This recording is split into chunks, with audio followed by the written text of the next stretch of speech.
Well, the Dow notched its third record-setting session of the week. The big winners, of course, materials and industrial names. Guys, I'm pounding the table on them. You should have exposure by now. Of course, the biggest winner today, Amazon, while the brick-and-mortar retail companies and food companies, by the way, were huge losers. And on that note, this week has seen almost every economic data report out come in well below estimates, and an ugly theme is beginning to rear its head here. And I think President Trump hit on it very early with a tweet this morning. Quote, "Despite the phony witch hunt going on in America, the economy and job numbers are great. Regulations way down, jobs and enthusiasm way up." Now, President Trump's tweet on the economy and jobs are spot on, but they are in danger from the unrelenting battle to delegitimize his victory. The swamp is fighting back, and our economy stands to be the victim.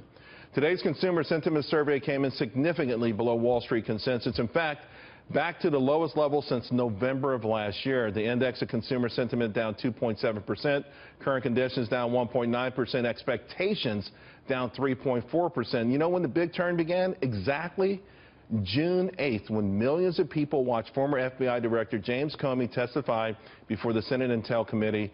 Before June 8th, the number was 97.9. After, 86.7. And I got to tell you, the most disheartening problem here, self-identified Republicans are beginning to lose faith that the swamp can be drained. GOP enthusiasm down 9%. Dem enthusiasm down almost 7%. Independents are down 11%. Here to discuss it all with me, Glenn Hall. Glenn, you know, it's not just the number of consumer sentiment, of course. It's home builder enthusiasm, buyer traffic, which I loved. It spiked in December, back to November levels.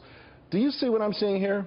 There is a definite sort of slowdown in the making. Now, we can't say, well, each month you got to factor in the fact it might be just 1 month's dip and it could be back on track next month. That's what many people think about the consumer sentiment at the moment. But you're right, though, that we saw even the chief economist in that survey was saying, yes, we are starting to see indications that political unrest can start to have implications for the economy. The National Federation of Independent Business is still holding strong. That might be the sentiment number that's at the strongest point. Small business owners love President Trump, but even in that report yesterday, they said we got to get legislation through. And at the very least, all of these investigations, leaks, they're a major distraction that could stall this even more.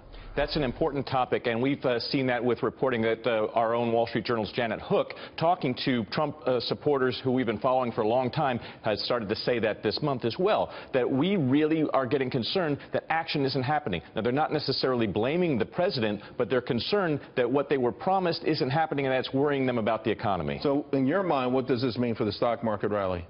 Well, you know, what's been really interesting in all of this is it's been holding its pace. And even if you look at the consumer sentiment number, it's at highs. It's not falling back down to lows that we saw before 2014, 2015. So right now there's still hope that this can be turned around, and it's not too late. But they're going to want to see action. A lot of that hope was built on the promise that there would be tax reform, the promise that there might be a new health law, and all of these other things. Right. What the president has been able to do so far has been through executive action only, and he's not getting the support he needs out of Congress. That could be in part due to the challenges he faces keeping his message on target with all these other distractions. Yeah, like I said, the swamp is fighting back, and I think our economy is paying a price for that. Glenn, great stuff. Thanks a lot. Appreciate it.